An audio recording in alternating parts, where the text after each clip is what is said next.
Welcome, welcome, welcome, welcome. I'm Nick Riflewell. I'm here in the history department, for those who don't know me, and one of the Russian historians, one of David Hoffman, and also one of the members of the Environmental History Initiative here. I get the great pleasure and joy of introducing Ryan Jones, who will be our presenter today.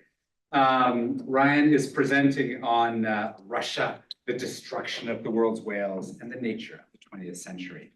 And if that's not the coolest talk ever, I don't know what is. This is really fabulous to have you here. Ryan is a professor of history at the University of Oregon. Our timing, not so great, so the football kind of thing, but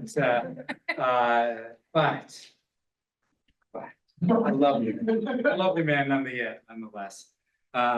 He is the Anne Swindells Chair in History. He's the author, I should say, he's got a PhD from Columbia University and is a specialist in the history of Russia and the Soviet Union, in history of the Pacific, and in the history of the global environment. He's the author of two fabulous books, one of which he'll talk about today, but the first one, Empire of Extinction, Russians and the Strange Beasts of the Sea. You've got a real knack for titles, I think, which has it's the great story of the extinction of the stellar sea cow in it, and so well reading.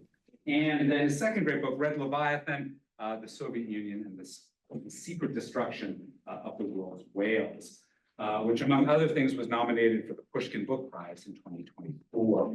He's also co-editor of several volumes, including Across Species and Cultures, New Histories of Pacific Whaling, Migrant Ecologies, Environmental Histories of the Pacific World, and one of the editors of the Cambridge series on the Cambridge history of the Pacific Ocean. And now, quite recently, joint editor of the Journal of Pacific History. Yeah? Actually coming to an end this year. Coming to an end this year. All right. Well, so we caught you just at the right time then. Ryan will be presenting on the Soviets and whaling. Just before we get him started, I just want to say a word to our sponsors. Only happens with sponsors. First, a big thanks to the Center for Slavic, East European and Eurasian Studies, one of the sponsors, and then also the History Department, particularly the Environmental History Initiative here. So thank you all for that support. And I'll turn the floor over to Ryan. Thank you. Welcome, welcome. Thanks, Nick, for that really generous introduction. Thanks everyone for having made my stay at Ohio State much more pleasant than we made Ohio State stay in Eugene last weekend. Sorry about that.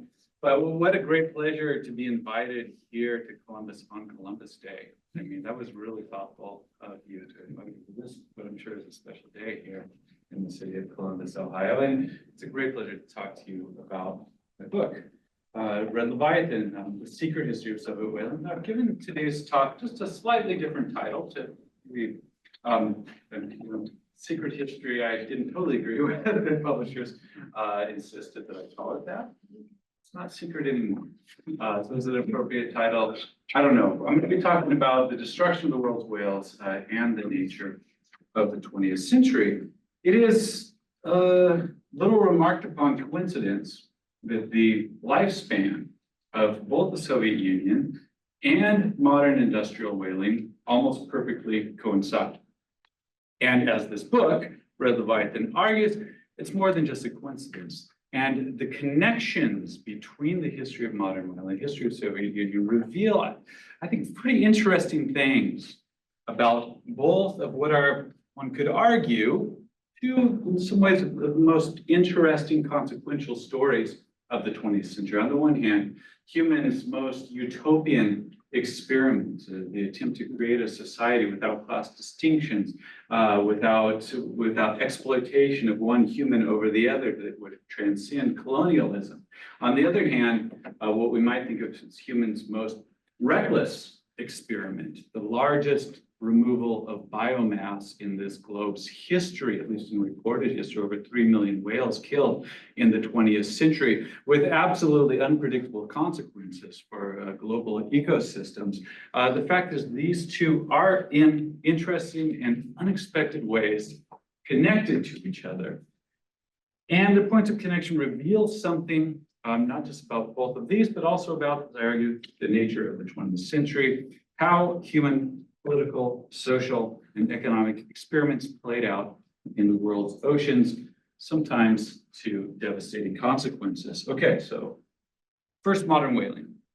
Humans have been hunting whales for a very long time, as I'm sure you are all aware, but something very fundamental changed in the beginning of the 20th century. It's a complex development that could be summed up with these two images. First of all, was the perfection, not necessarily the invention, but the perfection of the exploding harpoon by a Norwegian whaler, though this is a guy we're going to meet later. This talk by the name of Paul Zarva here shooting an exploding harpoon. What this did is change the method of killing whales from hand-thrown iron tip wooden harpoons to an exploding device that entered the whale and then detonated shortly after contact, obliterating the whale's inner organs and hopefully killing it right away. It certainly didn't kill it right away, but it did make whaling much safer for humans, at least.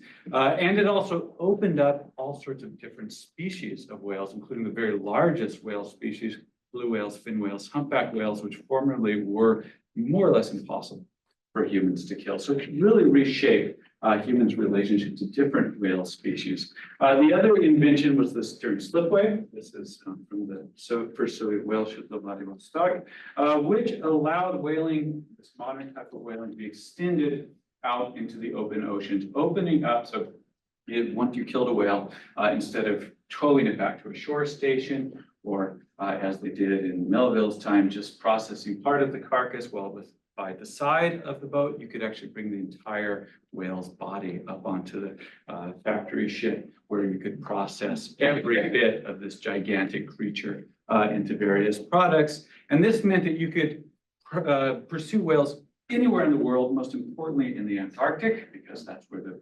largest number of very large whales existed at the beginning of the 20th century. Those different techniques came together to constitute what we think of as modern whaling by around 1922. And of course, many of you will know the Bolshevik Revolution was happening very, very similar time. It's a bit illusory to say it happened on October 25th, but the date's important. So just keep it in mind for another point later in this talk. Certainly happened in October 1917, when the Bolshevik Party created the world's first communist regime with grandiose ideas of reshaping human society, first of all in Russia, and then hopefully later on throughout the world, getting rid of exploitation of women by men, getting rid of imperialist exploitation, getting rid of exploitation of workers. It was important to remember, it was really a forward-looking utopian kind of project. Then proclaiming the beginning of this utopian project. Okay, how are these come together? Well, Russians had not experienced what most Americans will think of when we think about whaling history.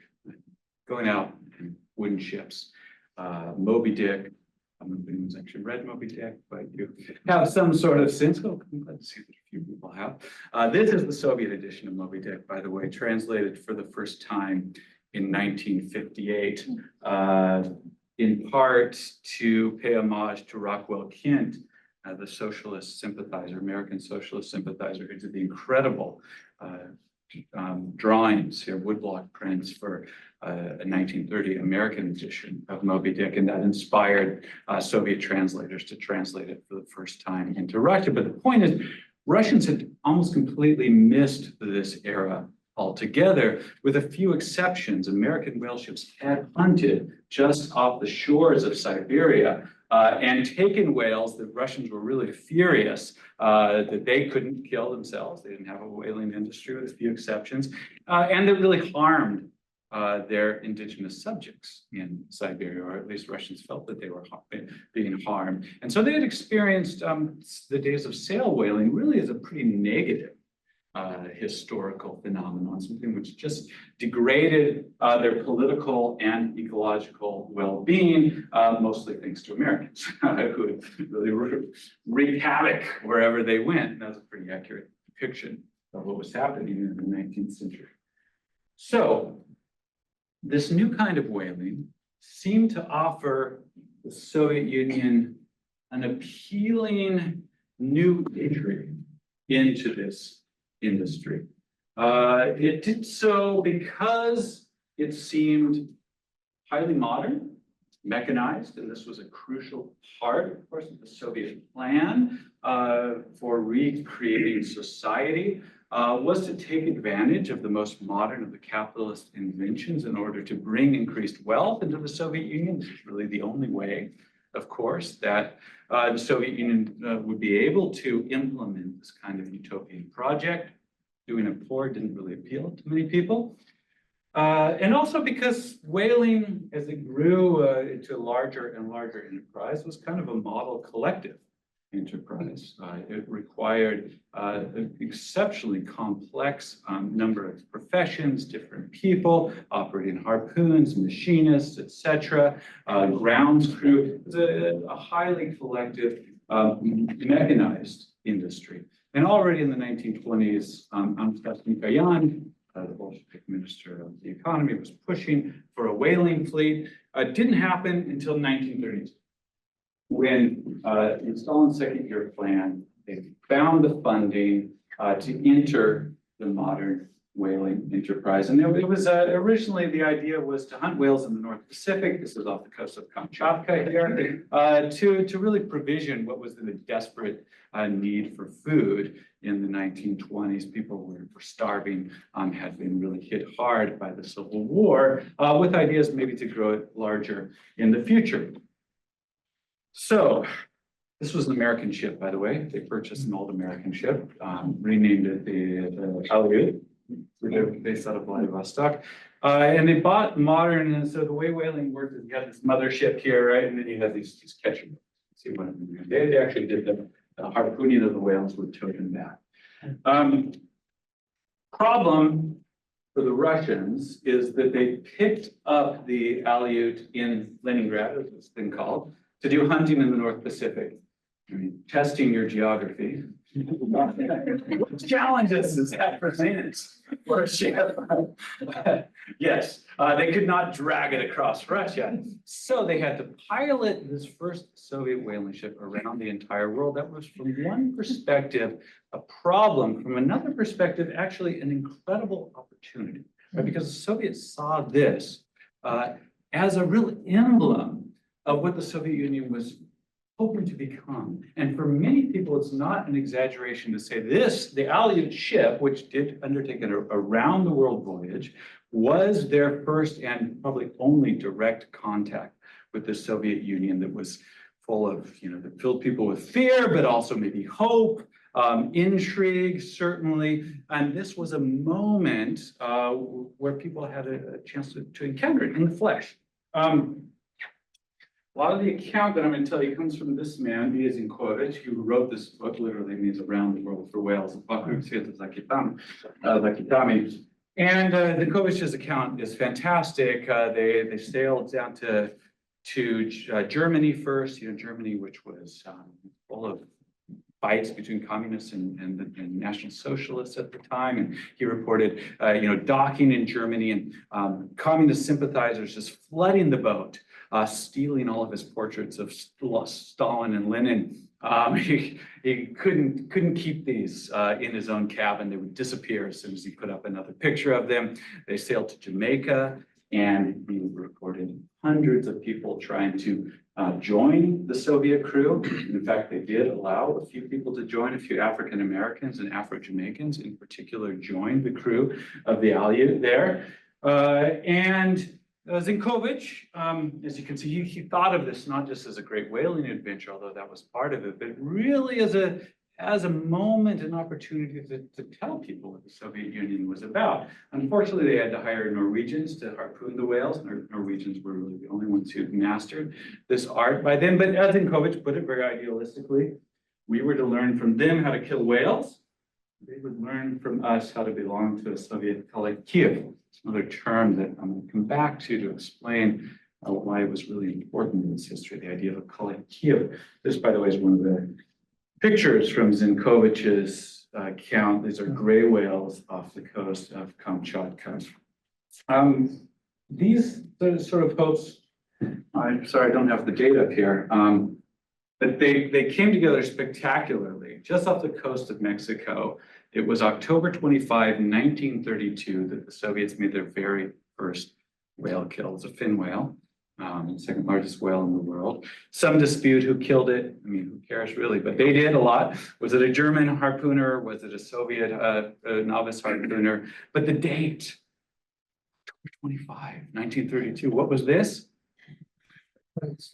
What's that? The anniversary. The exact anniversary of the Bolshevik Revolution. 15 years later. I mean, this, they didn't believe in God, but you know, this was a sign, right? That this enterprise was deeply connected with the larger political enterprise of creating the Soviet Union. Okay, but they did forget one thing, and that was to buy enough provisions to make it across the entire Pacific Ocean. So by the time they were halfway across, they realized they were starving and they had no water. And so they made a split-second decision to dock in Honolulu.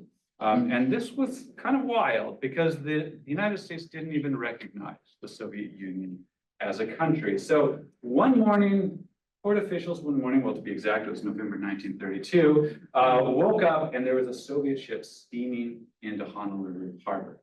And they had no idea what to do with the ship. What can we do legally? Can we let them get on board? Now they worked something out, right? And actually, the meeting was surprising in some ways. I mean, Honolulu in 1932 was, by the way, deep in depression. Great Depression had hit Hawaii particularly hard. It was highly militarized as well as preparing, responding to Japanese militarism. But the meeting there was pretty fascinating. This is a newspaper clipping discussing the arrival of the Russians here, the Soviets, and Americans noticed a couple of things. The first thing they noticed was there were women on board. And Honolulu, by the way, was the old center of whaling in the 19th century. It had a very long whaling history, which had basically died. So people were very excited to see a whale ship. And while this heralds a new era, it's the Soviets, and my God, they have women, which have always been strictly forbidden on whaling ships. There were some exceptions for Americans, but Norwegians, for example, never find a woman on board a whale ship. So the Soviets were very, very deliberately made a big point of showing that, look, in this new society that we're creating, women exist on an absolute equal footing as men. They're in whale ships just as much as men are. They're not discriminated against in any way. We're free of these kind of old, ridiculous superstitions that people like the Norwegians perpetrate. That was incredible. And the women ended up giving balalaika concerts in Honolulu. Everyone loved it. The other thing that shocked them was African Americans on board, right? This is Jim Crow, US.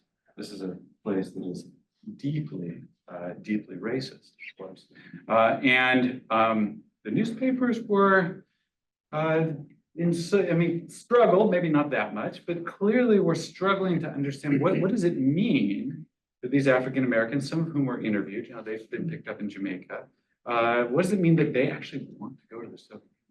Because they were sailing on with them to Vladivostok. Does this mean that in some way, that this new society that's being created is actually more attractive than ours? Certainly was to these men who had ships on board. And when the ship left, Zinkovich at least reported that dozens of Americans tried to defect and join the Soviet ship going to Vladivostok. The Honolulu newspaper said a bunch of Soviets tried to defect and stay in Honolulu. I don't know what the truth is, but the Aleut was a very, in some ways, positive encounter between Americans and this new Soviet Union. Okay, Zenkovich was interesting for a number of reasons. He represented another of the sort of key elements of the Soviet utopia. So the Soviets, of course, were in the midst of planning now in the second five-year plan a centralized economy. And one of the ideas was, in order to plan responsibly, sustainably, productively, a centralized economy, is that one needs to have scientists embedded in the planning process, precisely for the reason in whaling, for example, that one needs to have some sense of how much one can extract from the natural world before you need to switch resources, conserve resources. There was embedded a kind of deep scientific rationality, at least in hopes, in the Soviet economy. And that's precisely why Zenkovich was on board here. He was Russia's first cetologist, someone who studies whales. And he was there to advise the crew on how to catch whales, what whales were, but also when to stop catching whales. This is not Zenkovich, by the way, but this, I have one really bad picture of him, but this is another whale scientist on board, gives you a sense of kind of work that whale scientists did in the early 20th century. It was obviously pretty bloody and nasty. Another Zenkovich's pictures that he reproduced. And if you think this sounds cynical or too utopian, well, Zenkovich actually played a very important role in these early days. So the Aleut started hunting various species of whales in the North Pacific, up across along the coast of Kamchatka, over all the way to Alaska. And in 1936, he pointed out to fleet planners that the size of gray whales, they were depicted in this slide right here, the size of gray whales was becoming smaller and smaller. He was measuring every whale that was caught. And he said, this is a clear sign that the species is in danger. And they listened to him. They forbade the catching of gray whales in 1936. The Soviets were the first country to do this. Shortly thereafter, there was an international convention signed. Indeed, gray whales were, for a second time, on the verge of extinction, this time mostly thanks to Norwegian whalers. So science was working in the way that Soviet planners had hoped that it would. Zenkovich was doing other things as well. He was, his own reports, they're really kind of touching. He would spend late nights on board the Aleut, which was frankly, by our standards, a miserable place to work. There were cockroaches, there were rats on board. The food was horrible. It was cold all the time. And yet men like these two, Afanasy Purgin and Pavel Zarva, these were very simple men who came from distant regions of Russia. Purgin was from the far north, very poor region. Zarva was from the Ukraine. They were training to be whale hunters, to learning from the Norwegians. And Zenkovich would stay up well past dark, just with a lantern, giving lectures about whales. And these men just listened with rapt attention. The idea, of course, was not just to tell fun stories, but to do something which the Soviets believed in deeply, which was the breakdown breaking down the barriers between experts and workers. In fact, the creation of expert workers. If one was going to own one's own labor, right, which was the Soviet dream, right, then one had to be an expert in the field. You couldn't just take orders from experts like Zenkovich. You had to actually master what it meant to be a harpooner in this case. And that meant knowing everything about the subject. And what Zenkovich told them was pretty interesting things. He was, by the way, deeply sort of, in many cases, affected by when, for example, a mother whale's calf would be killed. The mother whale would try to protect it. Zenkovich was really upset by those things. And by the way, some of the favorite reading material, and these guys read so much, it's pretty crazy. Literacy, of course, being another goal of the Soviet Union. One of their favorite reading authors was Jack London, you know, the American socialist as well. What were London's famous stories about? Seafaring in part, what else? Like White Fang, people know White Fang. Yeah, these are like about the internal lives of animals. I mean, he tells White Fang is from the perspective of a wolf, right? In other words, these men who are training to be harpooners were also sort of deeply immersed in various ways in thinking about the animals that they were pursuing. And in fact, they even came in for some criticism for this. One of the great things about Soviet whale ships is they always printed their own newspapers. So you could always read what had just happened to you the next day in the press. And in this case, you could also criticize each other. And Fergan and Zarva were criticized for talking way too much about sperm whale marriages. All these sperm whales got married in the water. They're racing around like hounds. And basically the newspapers in 1938 said that he's just shut up and kill whales. 38 was an important year in the Soviet Union, especially in the Far East, because that is the year that the purges, Stalin's purges, reached the Far East, which, by the way, was in the very far eastern section of Russia, was the most impacted per capita by the political violence, which was the killing, the exile of mostly all party members. So criticism like these two men received was not just, it wasn't joking around. In fact, that year in 1938, just before the Alliot was to sail, this man right here, this is Alexander Dudnik, he was the captain of the Alliot, that's his son right there, was arrested just before the ship was to sail and accused of deliberately suppressing catches, not catching enough whales, so that he could destroy the Soviet whaling industry and sell it to the capitalist enemies, Japan. It's a Trotskyite plot, as there were many Trotskyite plots in the Soviet Union in the late 1930s. Amazingly, Dudnik survived. His daughter didn't. His daughter died while he was in prison. Zarva and Pergin also survived, but one thing did not. And that was Zenkovich's prohibition on killing gray whales. This was brought up as one of the reasons why the catch numbers had been getting too low in the late 1930s. So when push came to shove, that bit of science was shoved to the side, and well, we catch a glimpse of a sort of new attitude developing here. I'm sure you can read this here, but this is 1940, the last bowhead whale in the Pacific Ocean. This was not the very last bowhead whale in the Pacific Ocean. There still are bowhead whales alive, but it wasn't far from it. Very interesting that these men are posing, and then someone put this caption, very clearly understanding that they were killing whales that were indeed on the verge of extinction. Most bowheads had been killed by Americans in the 19th century. But it's an indication that some of the original ideals, as embodied by Zenkovich, had fallen sacrifice to the political violence, which was beginning to characterize the Soviet Union. Okay. Of course, there was a lot more violence going on, and that was the Second World War.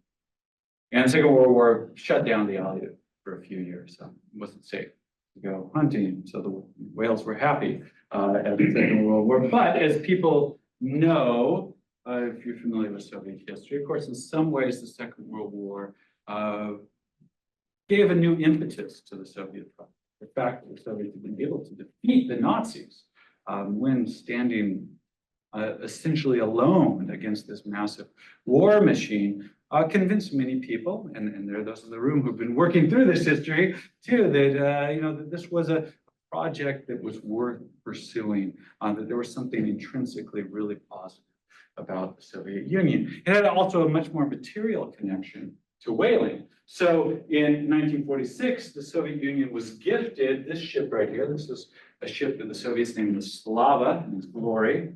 It was a former Nazi whaling ship. It was, I think, called the Viking or the Viking.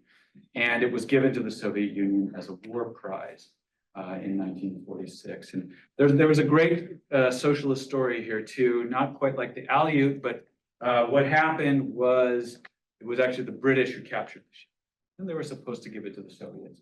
But they knew that the Slava could go to the Antarctic, and they didn't want that. The British were big whalers in the Antarctic. So Churchill, in charge of the Soviet Union, Great Britain at the time, deliberately he forbade his workers in Liverpool, the British workers, from finishing the necessary repairs because they've been harmed in the war, been degraded in the war. But the dock workers in Liverpool, in solidarity with their brethren workers in the Soviet Union, refused Churchill's orders, and they finished the boat in record time, handed it over to the Soviets, who then sailed it down to the Antarctic in 1946 to enter the real bonanza of modern whaling. Just in time, everyone figured that this was going to be hugely profitable, and also hugely necessary from one perspective, that the world was very short on edible fats after the war, and whales were thought to be a solution to that. And it was also thought that there were going to be a lot of whales there since they hadn't been killed for a while.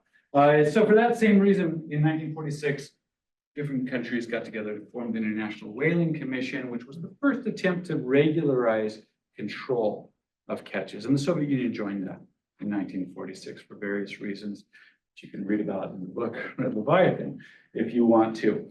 Okay, so the Soviets, by the way, this is what whales were increasingly used for, was to be turned into margarine. Most people even before the war and then after as well, consumed whales as butter, basically. That's what the majority of whale products went to, including then in the Soviet Union after 1946. What the Soviets discovered was that, if North Pacific whaling had been positive propaganda value, positive economically, well, the Antarctic was far better. The guy who was tapped to head the Soviet whaling fleet, and there was this guy, Captain Alexei Solyanik, who's a total impresario, showman, just loved being on the international stage. Had spent war years in Portland, actually, and learned fluent English. And so his favorite thing to do, I read so many reports from Solyanik for this book, whaling, blah, blah, blah, blah. But then when they stopped in the foreign ports after whaling for 3 months in the Antarctic, you might stop in Montevideo, you might stop in Sydney, Australia, in sometimes New Zealand. That was his moment. He loved it. He gave speeches, lectures, paraded all of his crew out in front of everybody. And that crew, by the way, was often women. Women were the showpiece of what were quasi-diplomatic missions. Soviet Union now, in the midst of the Cold War, as isolated as they had ever been, people flocked to these ships whenever they docked, and he would be sure to put someone like, this is a woman named Valentina Argypova. She was actually a catcher boat captain. She had an all-female crew, all women killing whales all the time, apparently, because she had incredible numbers. And she was supposed to be the most feared catcher boat captain of the entire crew, or sometimes his wife, Svetlana Solyanik, who was also a nuclear scientist. He also built her a private swimming pool on board, but that's another story. Solyanik, that's ultimately what got him fired and almost executed. But Svetlana, this is my favorite quote. I love. So fun to discover this in the Australian newspapers. So they docked in Sydney. What year was it? It's 1959, I think. They docked in Sydney, and people just were agog over this Soviet whale ship. And basically, Australians were like, "This is so modern. This is so incredible. Why aren't we doing anything like this? Why don't we have an industry like the Soviets do? It's just amazing." Svetlana Solyanik, who we met yesterday, is so beautiful that she can almost make Russian comprehensible. I don't know how that works, but that gives you a taste of the incredible propaganda victories, basically, whaling was for the Soviet Union through the 1950s. So, if you're struggling to learn Russian, just look at Svetlana's portrait for a while. You'll get drilled into your head. Oh yeah, here's the whale ship in Sydney Harbor. You can see the size. This is a whale ship, which is going to come into question in just a second. That's the size. It's got right here. Okay. Here is some of the portrait, the postcards celebrating the whaling fleet, which was now based in the harbor of Odessa. This was, by the way, celebrating 300 years of friendship between the Soviet Union, between Russia and Ukraine. That's Solyanik here. And you may recognize this guy right here. This is Afanassy Kurgan, who used to talk about sperm whale marriages. He had made his way onto the new Slava fleet, so did Pavel Zarva, although he's not pictured here. Soviet whaling, I argue in the book, was not just kind of a foreign policy success, but it actually, especially as it grew in the Second World War, and the Soviets went from being one of the smallest whaling countries in the world to the very largest by the early 1960s. That it, in many ways, fulfilled exactly those utopian desires that the Soviet Union had been founded upon. That is, the value of meaningful collective labor that was deeply meaningful to one as an individual and also for one's society that one was embedded into and working for. And this is embodied in the notion of the collective. And the collective, of course, the obvious translation is a collective in English, but reading the onboard newspapers and really gives the sense that the collective had a much deeper meaning for Soviet people. It was the basis of the Soviet workplace, your collective, those people who were engaged in the same sort of labor with you in whatever workplace you were in, was absolutely essential to one's own identity. This was repeatedly stressed in the onboard newspapers. Collectives were either praised for delivering huge numbers of catches or shamed.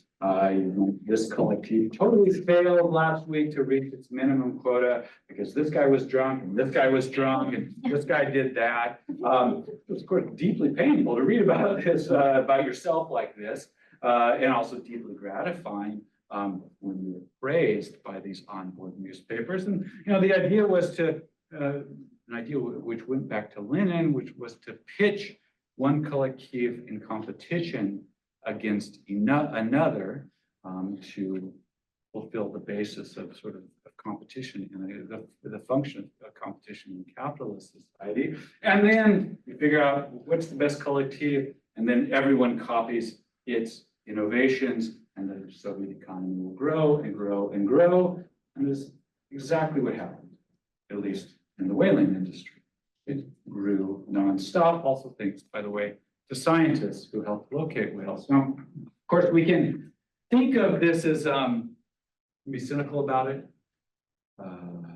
just performative. Maybe in some cases it was. Maybe people didn't really emotionally connect with their labor. But the Soviet labor force on the whale ships was amongst the best paid and the best educated of any labor force in the Soviet Union. And reading unpublished diaries, as I did in Vladivostok, for example, this is a quote from one man who wrote a really entertaining diary of his time on board. He discussed everyone who was having an affair with everyone else, women on board. But more seriously, he told me that those who work on board the whaling ship are those who really love whaling. And to love whaling means to love the ocean, and to love the ocean means to love hard work, means to love one's own labor. It's the essential promise. What was the essential Soviet promise? Your labor is going to be your own and to be meaningful. This is an onboard newspaper from a slightly later period, but you can get a sense of what people were reading on board here. Okay.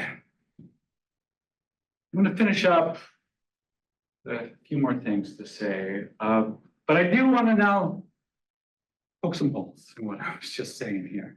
And I want to direct our attention to a Soviet children's book, see right here, called Whale on the Line. Keep not doing that.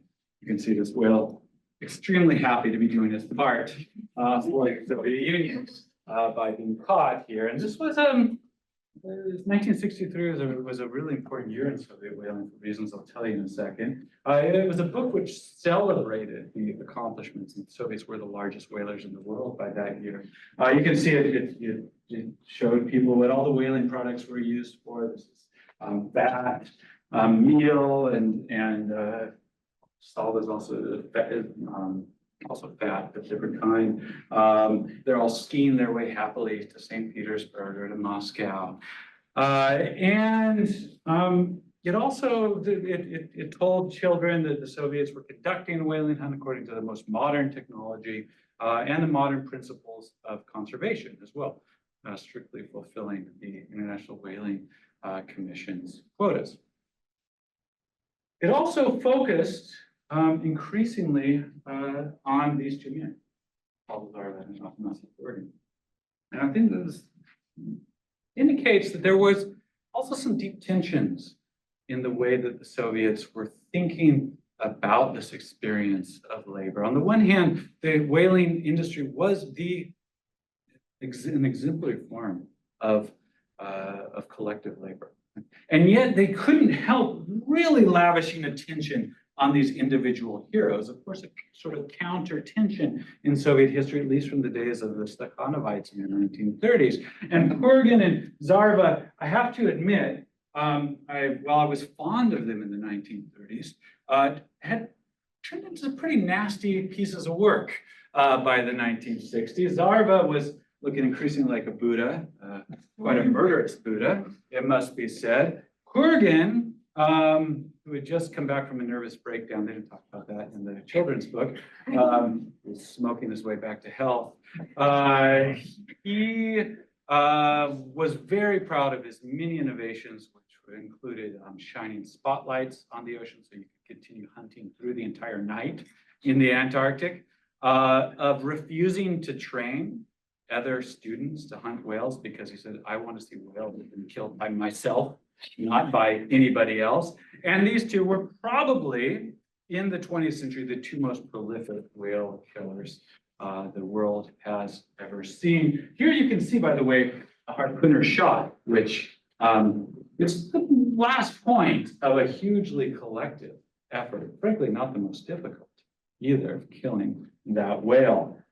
That's a shot that most people made. So what I'm trying to point out is there was a deep tension in sort of celebrating the kind of personal, individualistic contributions, or which indeed eclipsed some of the collective contributions. There were other problems as well, which the Soviets themselves recognized. There was the so-called passion for records, and that was baked into the way that Soviet labor was rewarded based on the collective's gross output. So what this meant, for example, is a catcher boat collective would be rewarded for the number of whales it killed.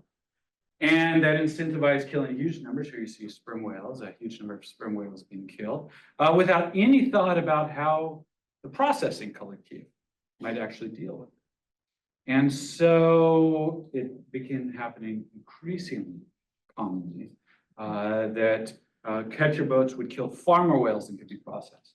And you might process 1 out of every 5 of these, or 1 out of every 10. Or there was not enough refrigerator capacity on board the whaling ship. And so you would store all sorts of oil, and then when you cross the tropics coming back to Russia, everything would get rotten.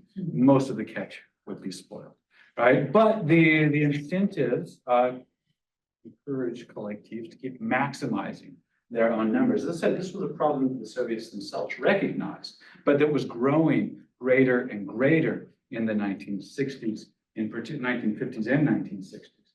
Okay, this will be the final moment here.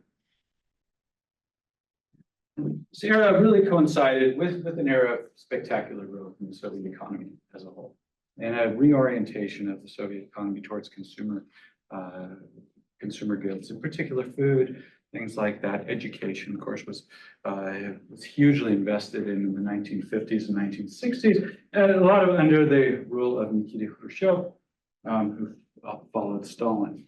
And it was Khrushchev, as part of this program in 1956, unveiled plans.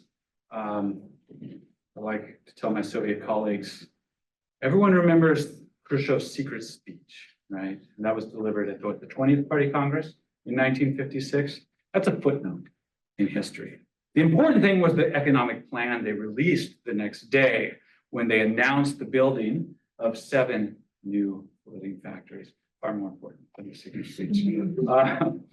I'm at least partially kidding about that, but it's interesting that it happened exactly at the same time.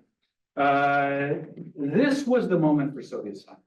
I've been telling you that Soviet scientists had a crucial role to play. Well, by the 1950s, when this plan was announced, most countries were exiting whaling. It wasn't profitable. UK was almost done. Norway would keep on for a few more years, but they were already trying to sell whale ships to other countries. Soviets had a team of scientists studying the resources of the ocean, and they did indeed weigh in on the formation of this plan. What did they say? Well, not only do we not have any prospect of increasing the size of global pelagic whaling, but exactly the opposite. Under any reckonings of the hunting prospects, one has to come to the view that the contemporary quota cannot, under any circumstances, be raised. Zinkovich, who was just about to retire, said whales in the Antarctic stand on the border of total extinction. Unanimously, scientists said, this is crazy. Don't do it. And the stocks on it. Soviet science was working in the ways it was intended to work. What did Khrushchev do? He only built 5. And this is one of the sort of turning points in the history of the modern oceans from one perspective. And one of the just most disastrous kind of decisions been made. It's not an uncommon one. At this, the scale might be unusual, but certainly fishing power has been increased many times when fishing stocks couldn't support it.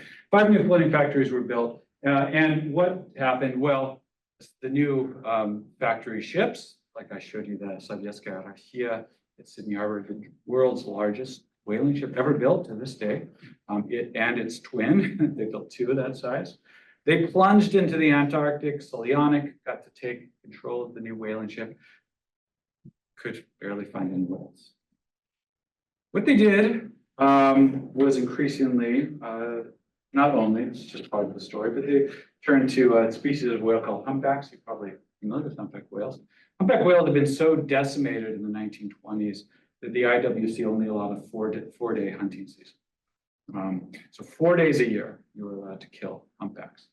And the Soviets said, yes, we did. In 1961, this was the first year that the 2 big factory ships went down. They said, in those 4 days, we managed to kill 778. They sold this back. We now know they'd killed 11,778 that year. Following year, they reported killing 302. They had 1,690. This continued for 4 years until essentially the entire population of southern hemisphere humpback whales was totally obliterated. They then moved to the North Pacific and did the same to humpbacks and blue whales in the North Pacific Ocean. And from 964, they killed nearly 30,000, while reported less than 2,000. Okay, this was clearly a repudiation of earlier values, or a contravention, at least of earlier values around the whaling industry. So what did this mean for those people who I've been describing to you, those people actually working on the whale ship? Well, it meant various things. This will be my final thought here. Next picture is kind of disturbing, you know. Well, not this picture is disturbing, but it's horrifying numbers. I know. This is a total of just in the Antarctic by the various species. I can go into that in more detail if you want. But this is a picture. Clearly, this is a group of Soviet whalers, men and women, as you can tell, with an unborn, probably fin whale fetus. Here are the two. Basically, often what the Soviets killed a lot of pregnant whales for various reasons. And when you cut open the mother whale, you find these fetuses sometimes, or sometimes they would spontaneously abort them while they were while they were dying. So this is one such example. So clearly, some people had become quite callous about killing these animals in a very different way than existed in the 1930s, I think. Other people were really disturbed by it, though. This is one whaler who later became an artist in Kaliningrad. He said, "Today we committed a sin. We killed a mother whale. This is forbidden. Whale's young will be without milk, alone in the ocean." And he goes on to imagine, how it would probably be killing whales in the ocean. "I wanted to cry, but to whom would I complain?" Or one of the scientists on board, Alfred Derzin, as he put it, "If reported violations are not stopped, it will be a straightforward explanation for the extinction of the largest animal on the planet. This will be one of the greatest crimes of mankind." Okay, so how did we end up at this place? How the Soviets arrived at what one of their own scientists called one of the greatest crimes of mankind? Well, they arrived through a triumphant procession of success after success, through the mastery of modern technology, through the application of dispassionate science, through the elevating and educating of working class men and women, by creating an industry that rewarded labor materially and emotionally. These steps paved the way towards the crimes that followed, crimes by Soviets' own admission, and undid all of those earlier successes in important ways. These steps brought the world's whale population from endangered to indeed the edge of extinction. They were doing the hard work of killing whales, which were very scarce now in the ocean. As a result, whales experienced one of the vastest and most thorough slaughters in the globe's history, a revolution in the ocean, affected crucially by a revolution in human society that had created and shaped the Soviet Union. So in 1987, the IWC, the International Whaling Commission, finally enacted a commercial moratorium on whaling. The Soviet Union killed its last whale in 1987. 4 years later, in 1991, the Soviet Union was extinct.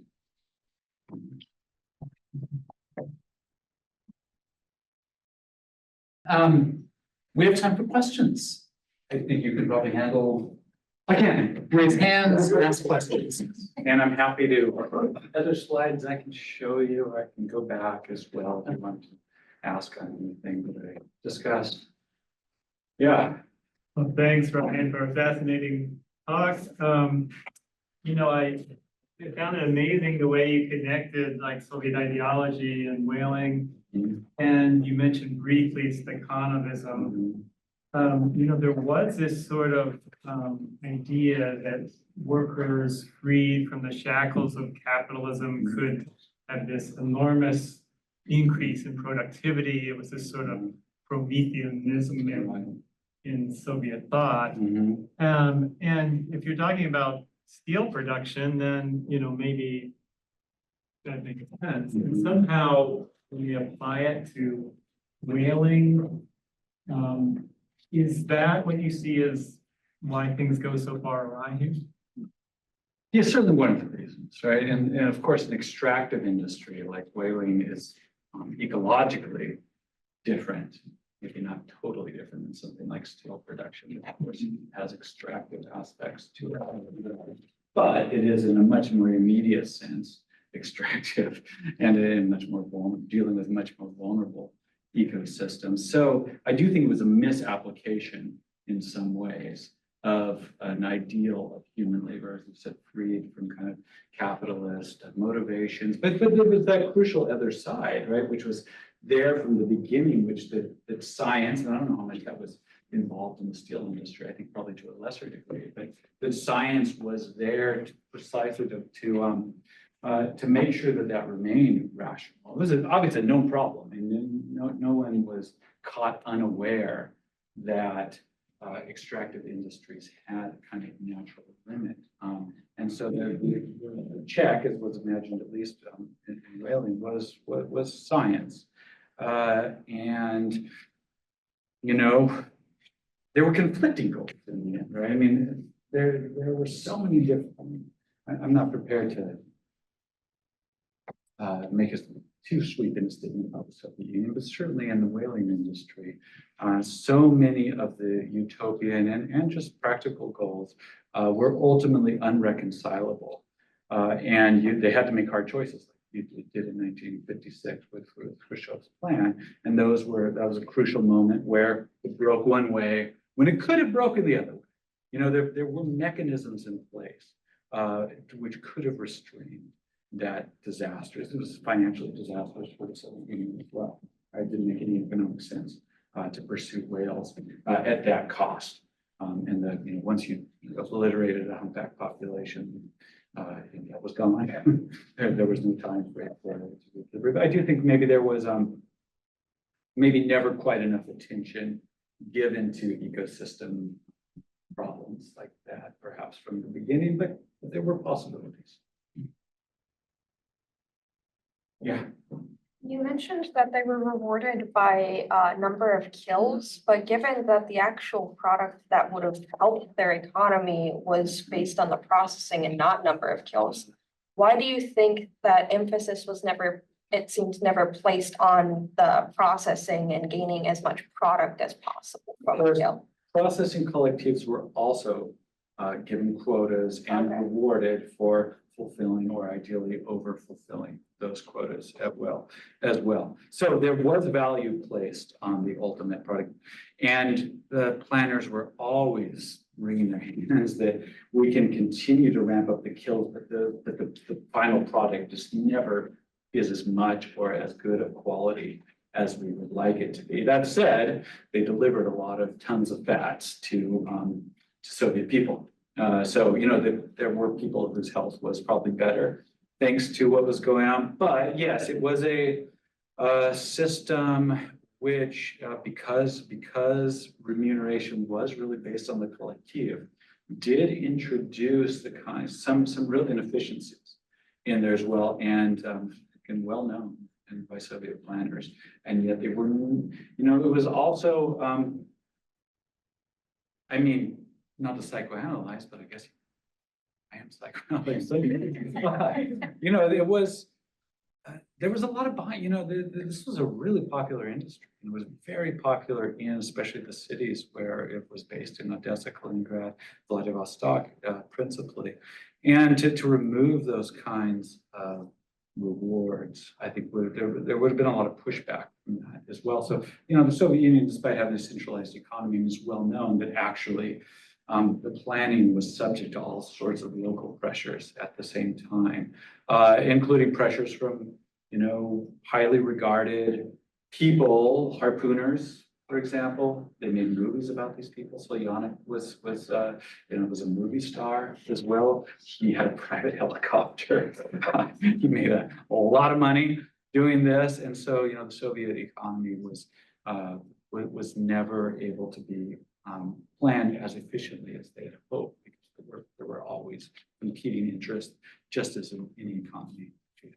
So that doesn't perfectly answer your question, but those are, because I don't have a perfect answer, because it does seem like there could have been ways to reshape the pay structure, to re-incentivize something else.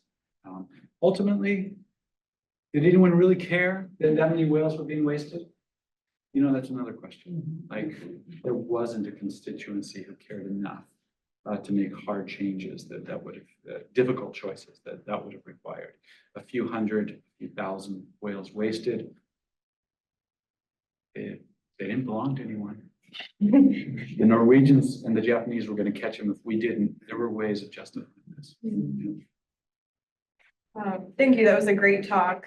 Would you say that the overwhaling that occurred in like the 40s and 50s was primarily a Soviet problem? Like, was it something tied up in their ideology or their specific policy?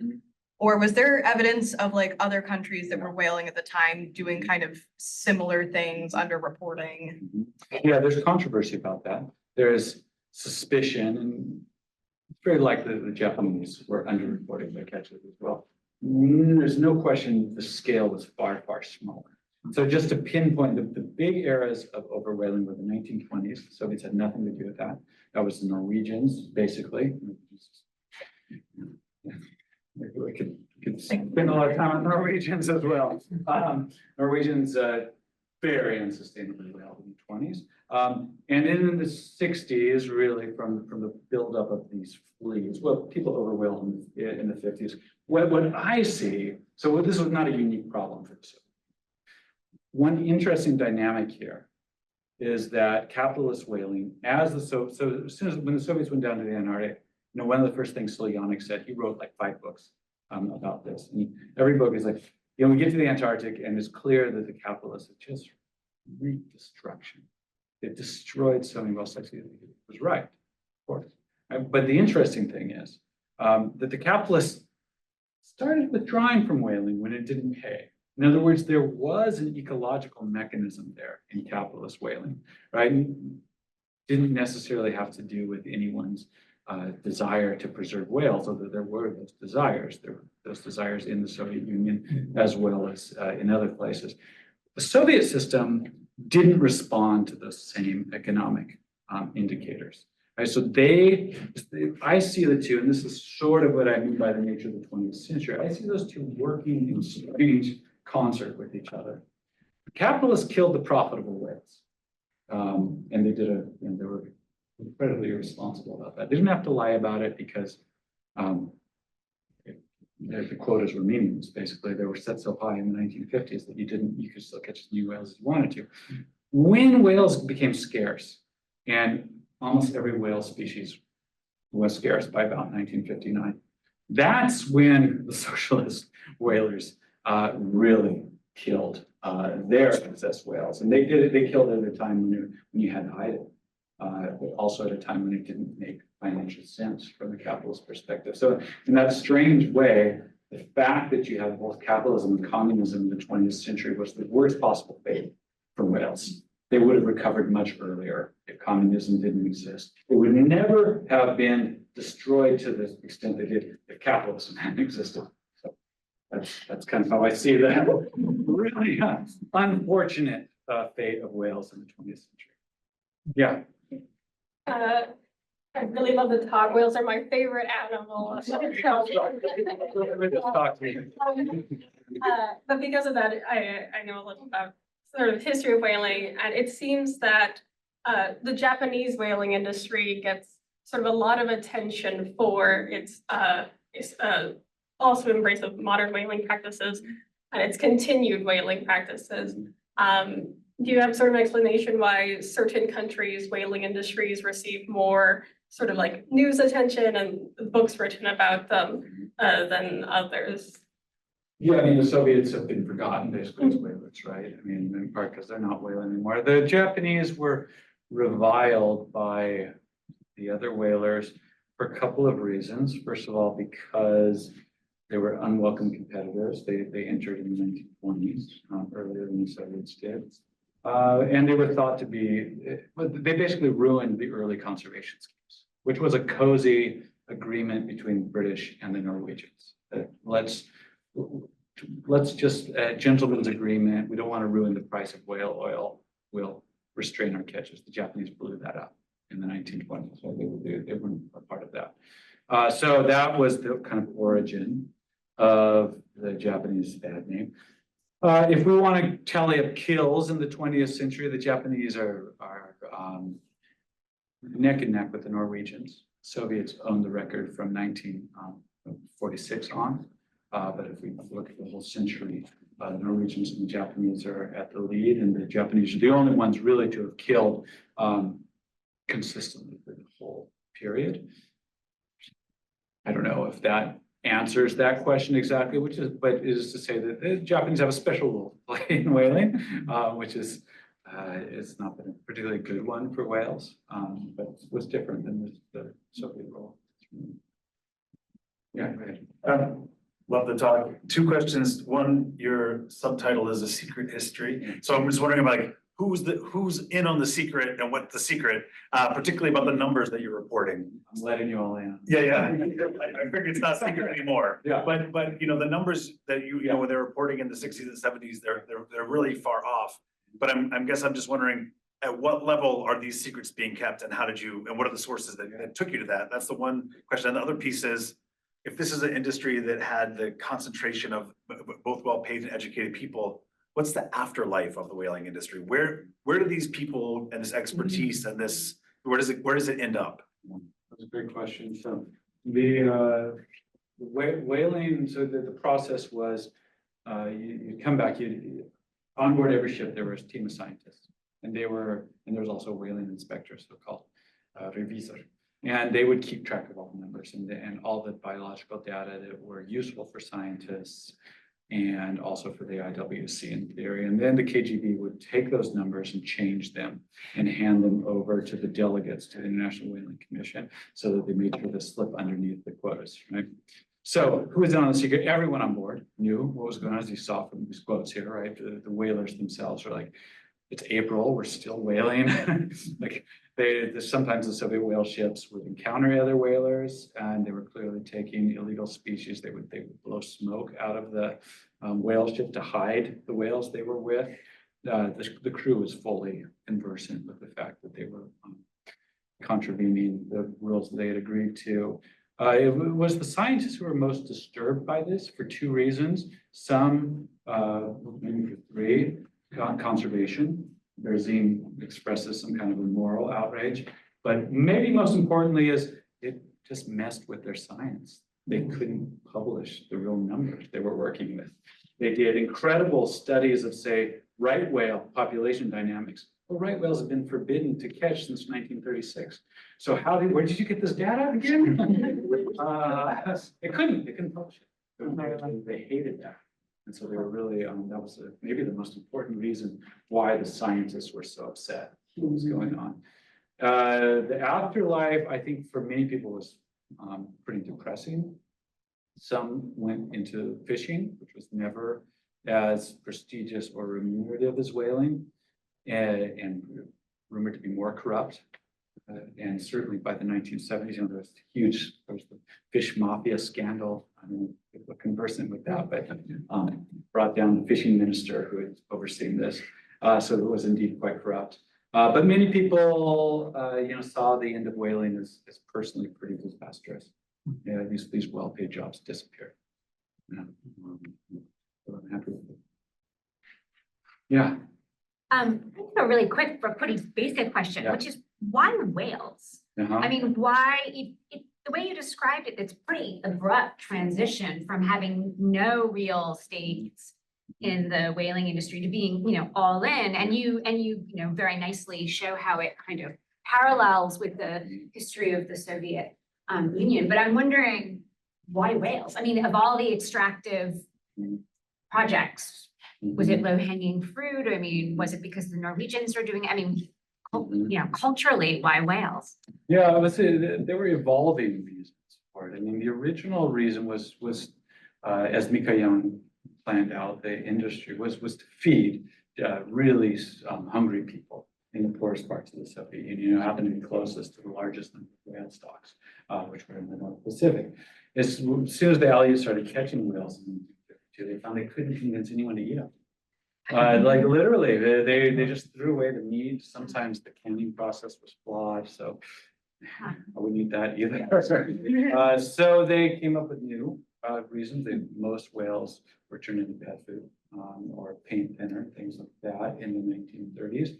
There was at times some foreign exchange to be earned, and that became important in the 1970s in particular. We started selling most of the whale products to Japan.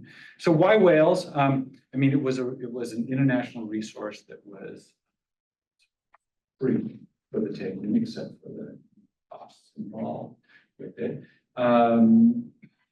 It was, I mean, I propose, I guess, some ways in which it fit with Soviet ideals of labor as well. That made it attractive too.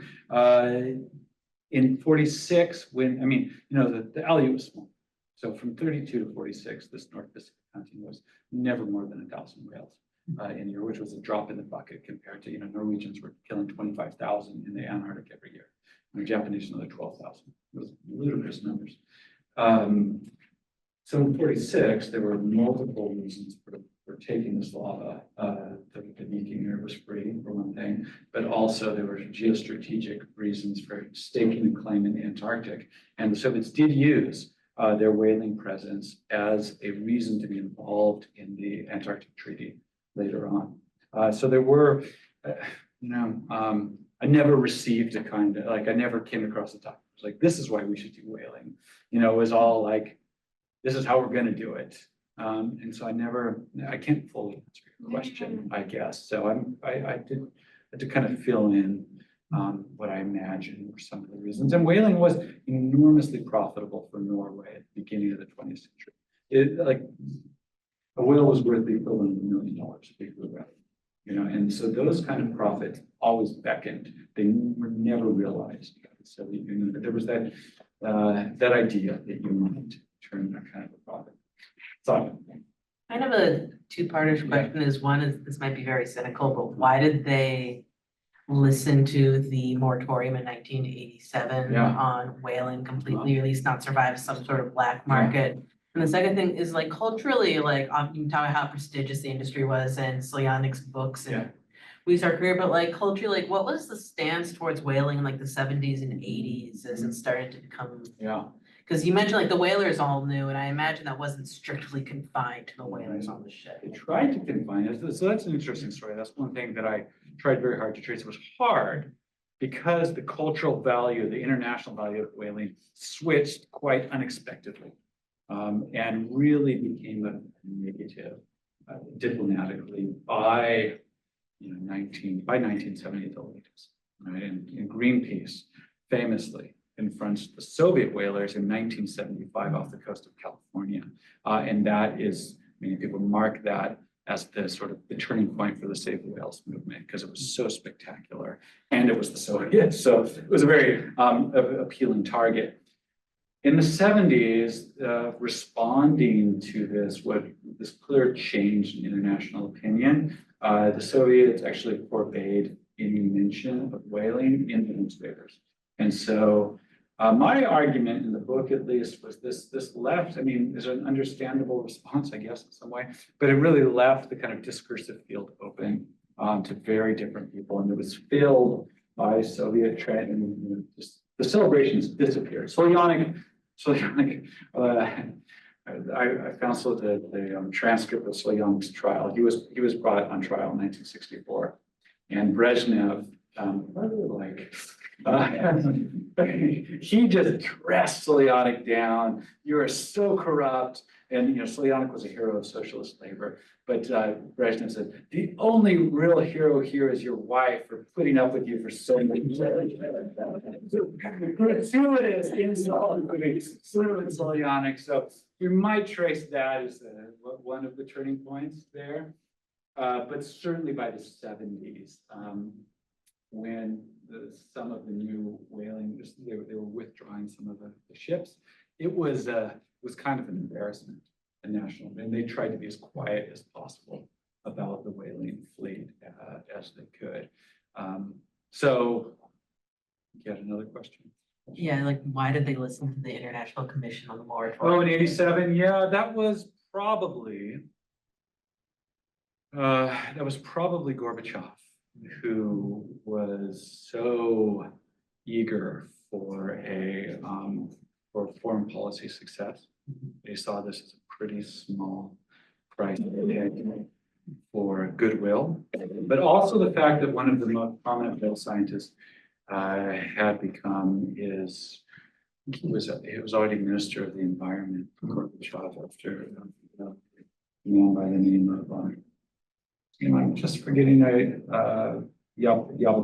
Alexei Yabloko, who also revealed cheating. Really important figure, really interesting guy. So probably, again, I didn't have a document, an internal document. I know that this was discussed with the State Department in a car, and suddenly a very unexpected announcement that they were going to stop. That was it. Yeah, thank you for a great talk. And I have actually two questions. One is about indigenous peoples. You haven't mentioned about their subsistence economies and everything.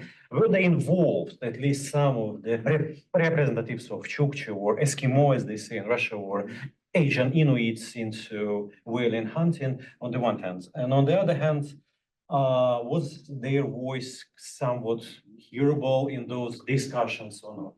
And the second question is more like a comparative perspective on polar bear. At the very same time, the Soviet Union in 1954, as far as I remember, initiated a huge program on the protection of polar bears. And they were at the forefront of the environmental policy in the country. And in this sense, it's a paradoxical story. We have this kind of aggressive politics towards whales, and then the very opposite in the Arctic in relation to the emblematic animal also as polar bears. How could you interpret this paradox from the history of the Soviet Union? On your first question, I could go into depth about Chukchi, who play a very important role in this story. I discussed them at length in the book.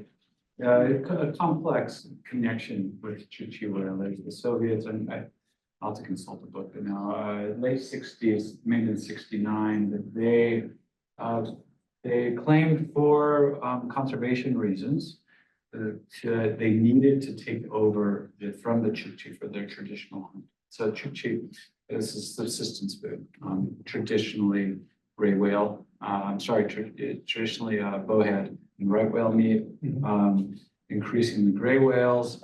And the Soviets reported to the International Whaling Commission that the Chukchi were too inefficient and were wasting too many whales. And so they ended the Aboriginal hunt and sent up a small whaling ship, just one, the Leviathan, to do the hunting on behalf of the Chukchi. And this in Chukchi memory is well, it's disputed. It's some people really felt like this was a deep erosion, very much in sort of concert with a lot of Khrushchev's reforms, in particular the village reorganizations at the same time.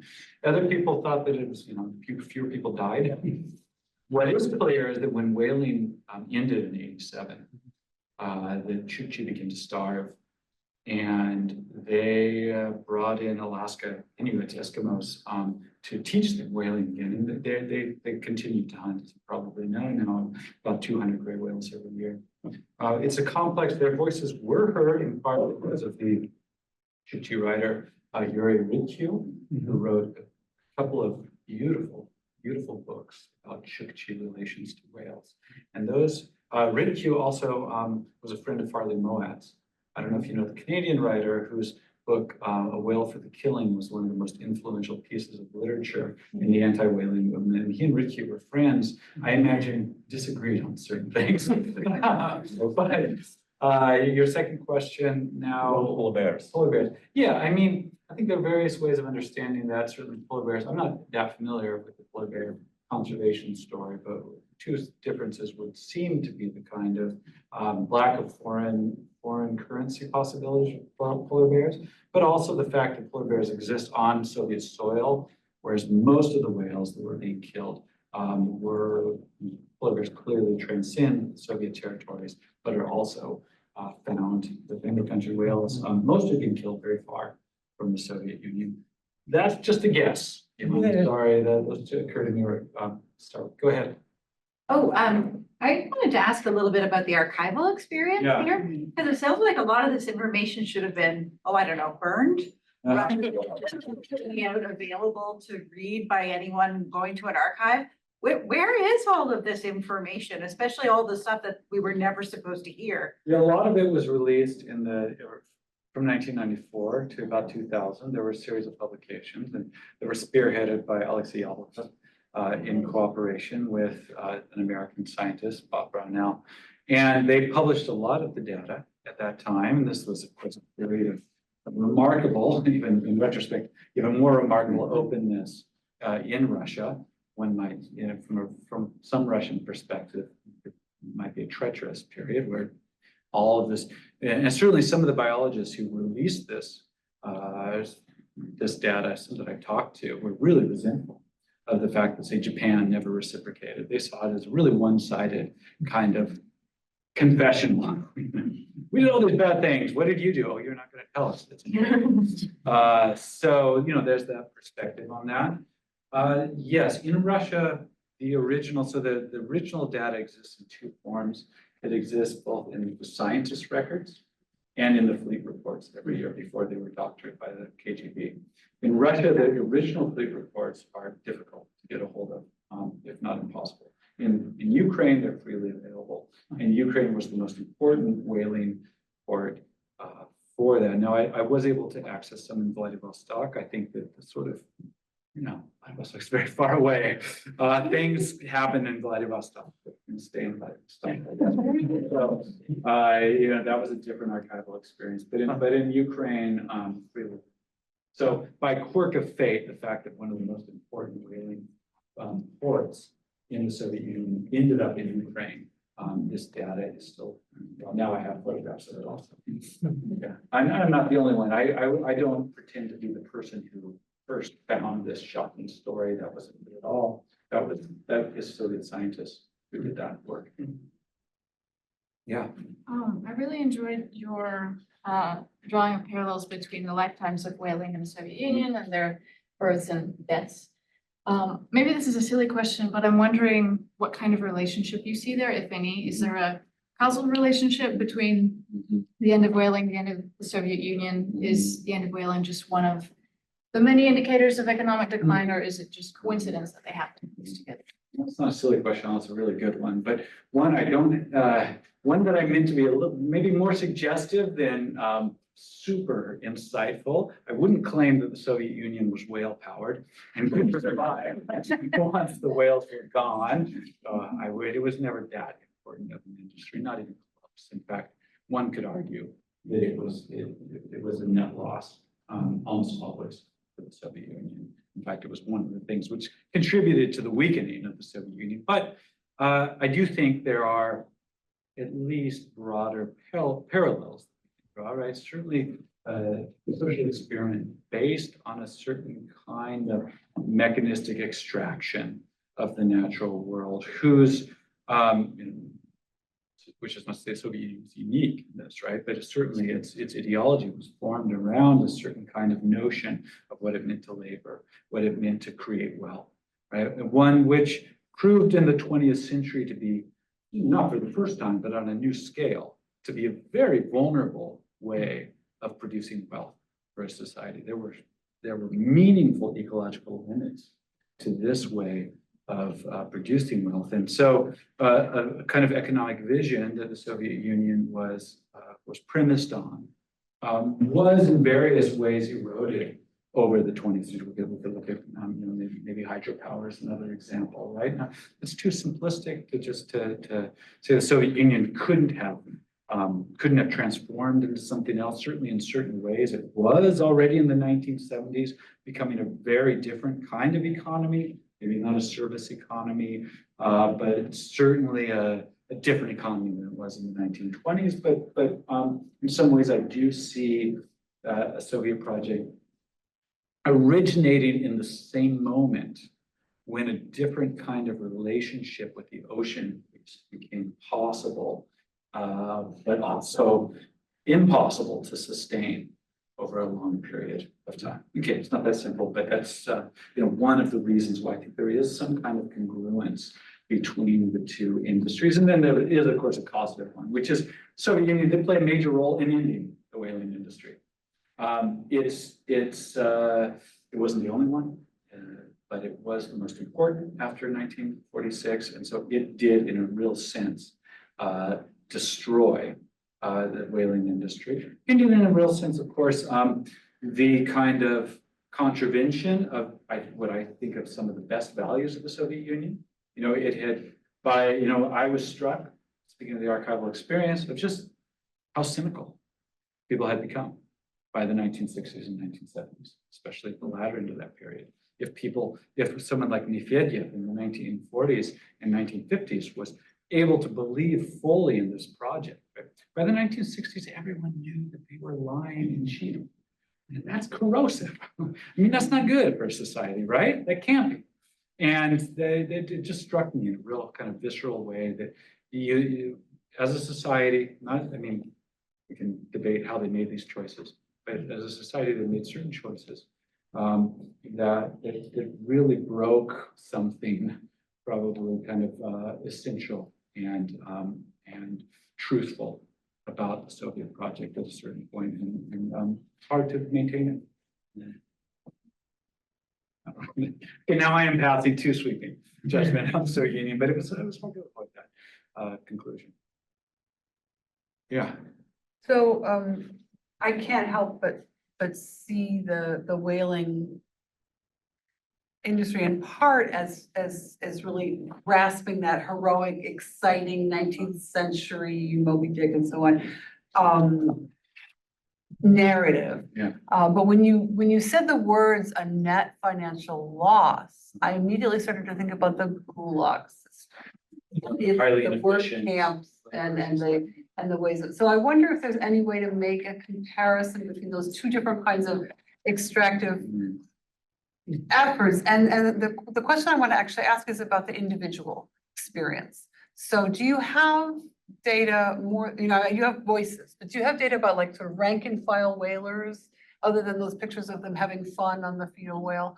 Were their lives miserable? Did they feel themselves to be part of a cog? Did they feel themselves to be part of some heroic endeavor, in comparison to the Gulag experience?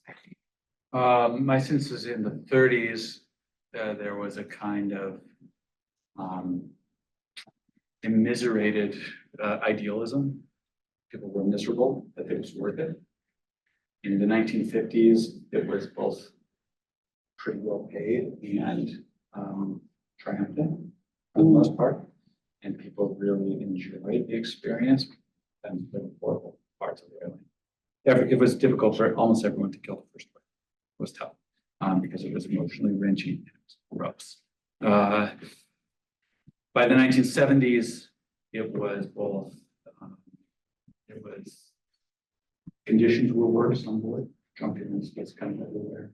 And people were far less idealistic about it. That's putting it pretty simplistic, but I would, from everything I read, I would defend the basic contours of those experiences. And that was reflected in the newspapers, in the unpublished sources and published sources that I was able to read.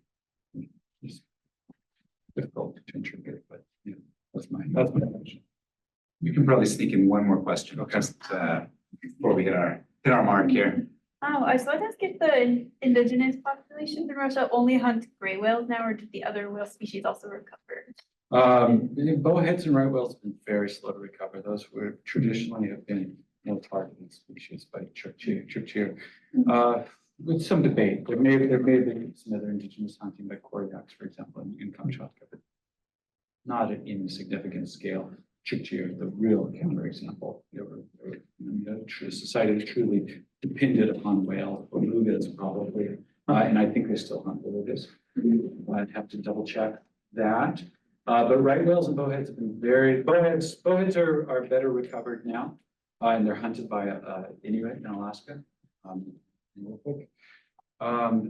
Chukchi. Chukchi only have an exception for gray whales to the IWC moratorium. So unless they mistakenly kill one species, it's just gray whales.